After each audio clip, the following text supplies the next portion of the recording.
Hey, welcome back to the Stephen Sulley study. Hope you've been getting a lot of value from my podcast. Hope you've been sharing it if you have. This one is about the benefits of purchasing, investing into watches. Now, I know that might sound a little bit strange to some people listening to this. For me, when I first got into sales, when I started affiliating myself with successful people, one thing I noticed and a few things I recognised when I was going to networking events and things of this nature, the ones which were doing very, very well, of course, they were very confident, they dressed really well, but they all tend to speak about, invest, collect, buy certain watches. And I also, when I started making some money, I started to gravitate towards similar sort of things, including watches.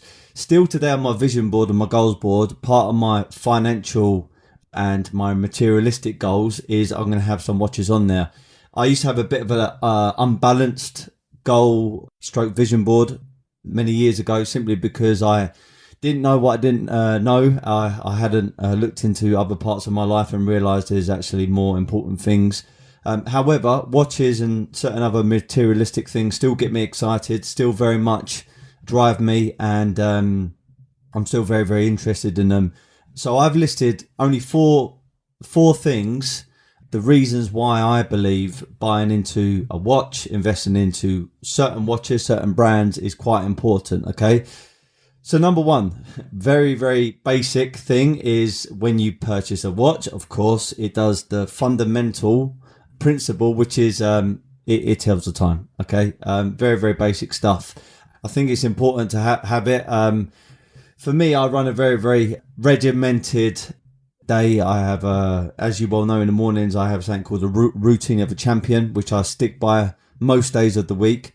But during the day, I do a power list. And this is a list where I have to tick off every single little small task during the day so I can feel like I'm achieving certain things and moving forward and hitting mini goals in the pursuit of achieving the bigger goals. And basic things like just keeping a very tight time period on my meetings and what I need to achieve during the day is absolutely key for me. So that's very, very basic stuff. Number two, when buying certain watches, they can hold their price, and a lot of the time, if you buy right and if you stick by certain brands, it can go up in value. So Rolex, Philippe and AP are the ones I typically would always invest or collect or buy into.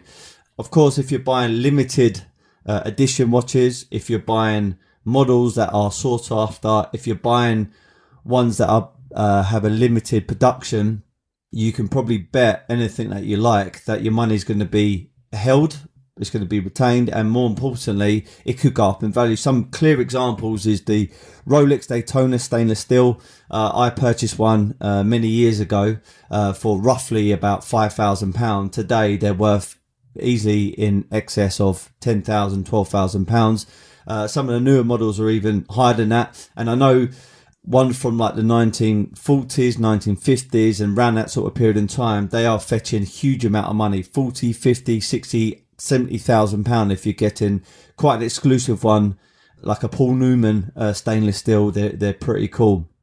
Also, Patek Philippe, the Nautilus watch, the 5980, the 5990. These are stainless steel chronograph watches, which over the years have gone up in value hugely. I remember speaking to a good friend of mine who bought a 5980 Patek Philippe Nautilus stainless steel with a blue face, and he purchased it for roughly about £25,000.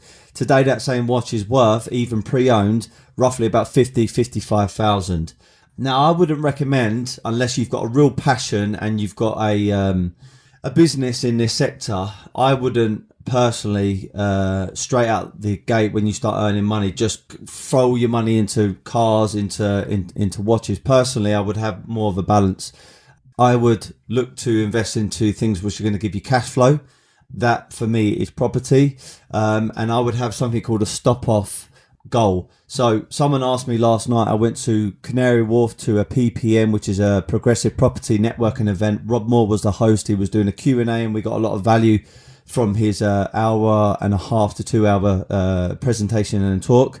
before the presentation, I was having a conversation with him about watches and cars with a good friend of mine, Steve, and he said about other watches, cars, and I said, you know what?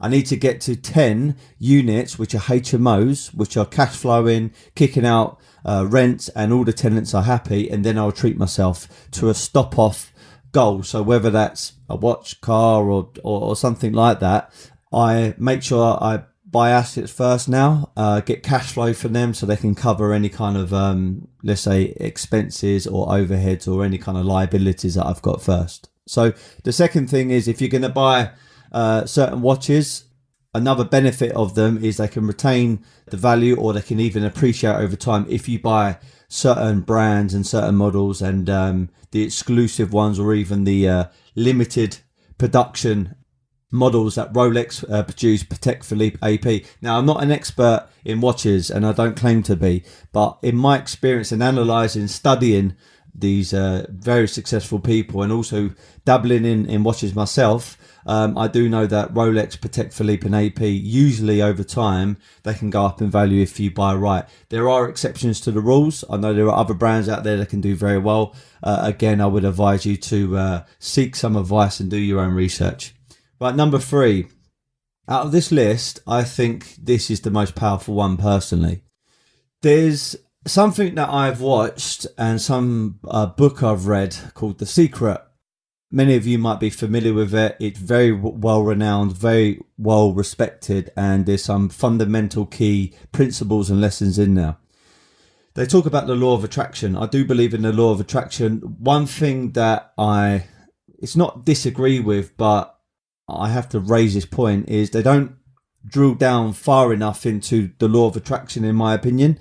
I believe that law of attraction only works is when you write down goals, you're around the right people, you have the right system, you work really hard at the right system, and then you start gravitating towards certain things into your life which can help you achieve your goals, which are referred to by me as the law of attraction. Law of attraction does not work by just sitting in a room thinking that you're going to earn £1 million, £1 billion, and everything's going to be rosy and family life is going to work out pretty well just by sitting in the same place. It doesn't work like that. You need to have a clear plan, a clear strategy, something that's been tried and tested, and work really, really hard at it, and being optimistic. Here's my point.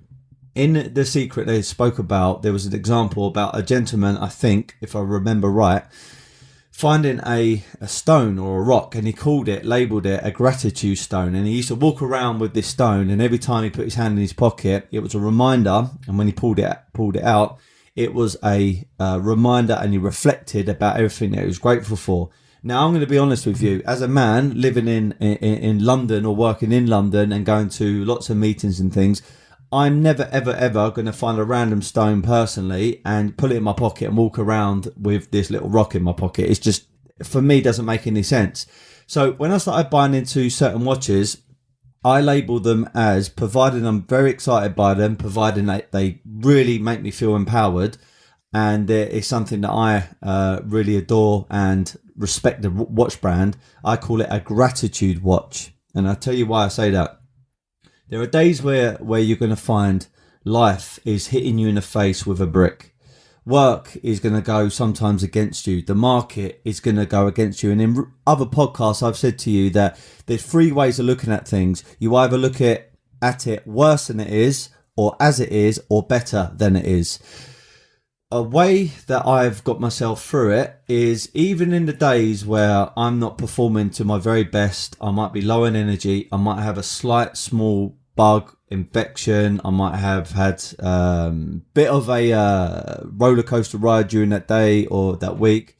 When you've got a nice watch on your wrist, $5,000 is worth 10 grand, 50 grand, 100 grand, or anything like that, and it's a certain brand like a Rolex, AP, or Patek Philippe, it's a little reminder that you are a success. If you're in sales, that you can sell and you're a proper closer. And more importantly, that you're someone that has got empowerment, someone that is very, very confident, and someone that can overcome these obstacles. And I know that might sound a little bit strange that you would call a watch a gratitude watch, but I swear on my family's name that every time I look down at my wrist and I'm going through a little bit of pain, a little bit of struggle, and a little bit of a setback or a challenge, this picks me back up because it reminds me the reason why I've got these things is because I have overcome such situations as I'm going through right now. And more importantly, I'm bigger than this problem. I'm bigger than this challenge, and I can get through it. So for me, number 3 out of the 4 is probably the most important. It's something that reminds me on a regular basis that I am a success. I have been a success, and I will be a success in the future without a shadow of a doubt. It's basically what the watch is a badge of honor. It's an extension of me. It's more than just a watch. It's more than just telling the time. So when someone says, oh, you could buy any old watch to tell the time, that's true, but it's more than just a watch. It's an extension of my personality. So this brings me on to number 4. Number 4, this will give you instant rapport in the right circles. And I want to highlight that point, in the right circles. If you're wearing a £10,000 Rolex, let's call it a Submariner or a Daytona or a Yachtmaster, really nice watch. If you're wearing that in the wrong circles, a couple of things can happen. Number 1, the group that you're around could begin to resent you. They might say things which are going to make you feel bad. They're going to make you feel like owning that watch is something that you should be ashamed of, and they're going to bring you down. They're going to bring your mental state down, and more importantly, going to sap all your energy away from you. And these are the kind of people that you don't want to be around. The second thing, which is even more dangerous, which I've certainly been slightly affected by before in the past, is you can encourage people to try and rob you. And these people out there are a lot of desperate people in the world, unfortunately. And one of the ways that these people attempt to get their money or their fixes is they will go out and try and rob things, and a watch is a prime target or an example of them going out there and trying to steal it from you.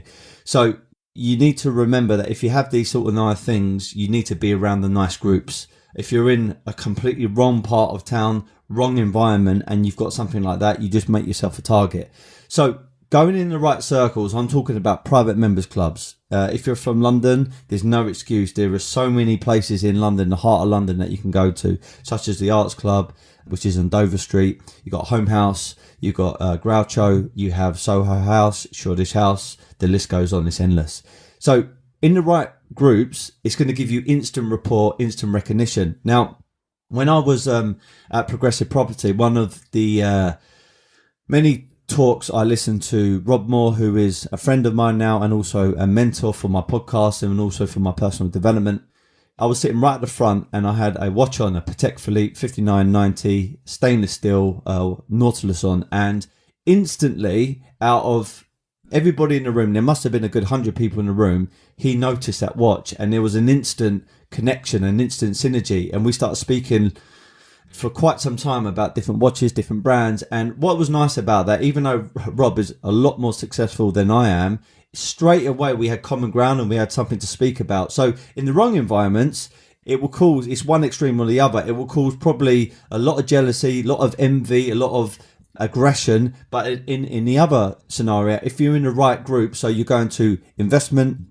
networking events, business networking events, you're going to training courses, you're going to private members clubs, you're shopping in the right places, you're eating in the right places, this will give you instant recognition, instant rapport, instant synergy, instant common ground with these people, and then you can start speaking about all kinds of different things. And you never know, when you make these connections, you never know which direction it's going to take you in and what things can unfold. I do believe that certain watches that I've had on before in the past, or even now, have led to certain conversations, then certain friendships, which has led into bigger networks. And as we well know, the cliche saying is, your net worth will be determined by your network. And once you have a certain network, later on, whether it's instantly, a few months or a few years, you might have a business opportunity, you might have an investment opportunity, you might have just an opportunity to enjoy a trip in another part of the world, on a yacht, on a plane, which is all catered for because of the network that you've just developed. And it could be as simple as having a certain right kind of watch on, turning up in the right kind of car, having the right kind of suit or clothes on. It could be anything like that. Going back to the thing I said about in number 3, about it's an extension of you. It's like a fashion accessory. What a lot of successful people, or anyone really, runs in their head is tonal patterns and visual patterns. And when, again, they see you with a certain watch on, they run that visual pattern in their mind, and they instantly probably think, even for a slight microsecond, that you must be a success. And then you have the opportunity to speak to these people, and then it will develop from there. Now, of course, you can't lose sight of the bigger things and the more important things in life, such as your health, your well-being, training, nutrition, which is feeding your soul, your family, giving value to your customers and clients.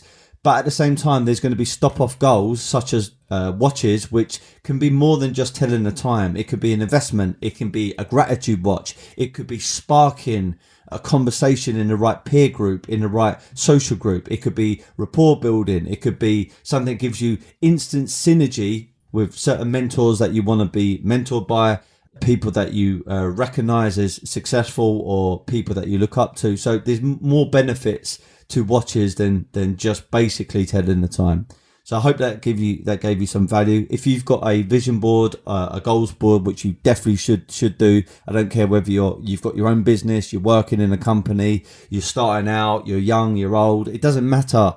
You've got to have a vision board, because you cannot hit targets that you don't even have in front of you. I hope this has added a little bit more value to your life, but most importantly, you can add something else to your vision board.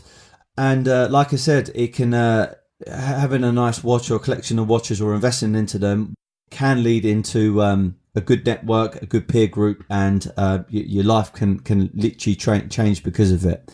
My name is Stephen Sulley. You can follow me on Instagram, sully.stephen. Reach out to me, send me direct messages. I would love to hear from you. If anyone has got value from this, please pass on the message over to friends, family.